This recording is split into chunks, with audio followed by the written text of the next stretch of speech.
Hi guys, this is Jazzy. We're out front of the Mocha Art in the Streets exhibit and talking to a few female artists. Met you on a Sunday, loved you on a Monday, left you in the flight, touchdown. I'm Martha Cooper, I'm a photographer, I live in New York City. My name's Cheryl Dunn. I'm a photographer and a filmmaker. I go by the name of Lady Pink. I started writing graffiti when I was a teenager on the subway trains. Safe in LA. I think of myself as a documentary photographer, a street photographer.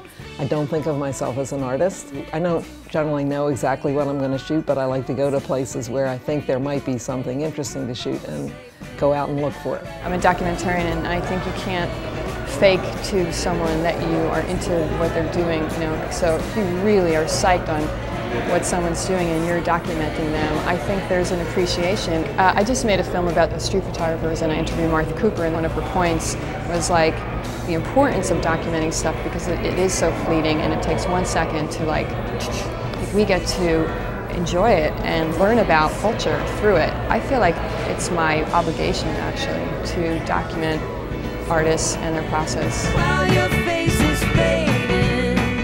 The challenges that I faced coming up in the early 80s, it was sexism. Sexism from even the tiniest little boys coming and saying, oh, well, you're a girl, you can't write graffiti. The same way we would say is like, well, you can't give birth, you're a boy. You know, with that kind of conviction, it just can't be done. And I had to prove them that a feminine female, it just takes a strong character, and I had to hold my head up high. And it was the nature of the times. Feminism was coming up and girls just could not be defeated.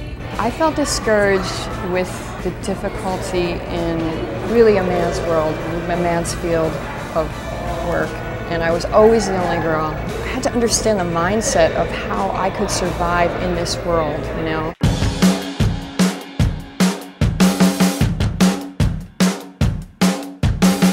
I'd published a book called The Hip Hop Files, and in the process I'd gotten together all my old hip hop photos, and I realized that I had almost no photos of women doing anything. Promoting the Hip Hop Files in Europe, I happened to see some B-girls dancing. These are girls who dance, and they were so good, I thought, you know, maybe there are enough of them to do a book about B-girls.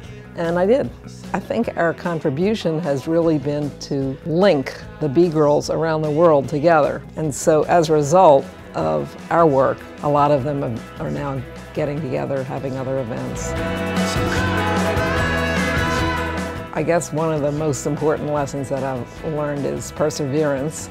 Don't let those guys keep you out of what they're doing if you want to do it. The guys are not going to make it easier, and little by little the generations, it's getting better, it's getting easier for us girls, but still you got to work twice as hard, be twice as serious, and be very determined at what you're doing. When you're young, you got to just do it, because that's when you can make mistakes. You really learn when you make mistakes, and you can't sit back and wait for things to happen. You have to aggressively go and get what you want. You know, you should just explore everything that inspires you. You should check it out.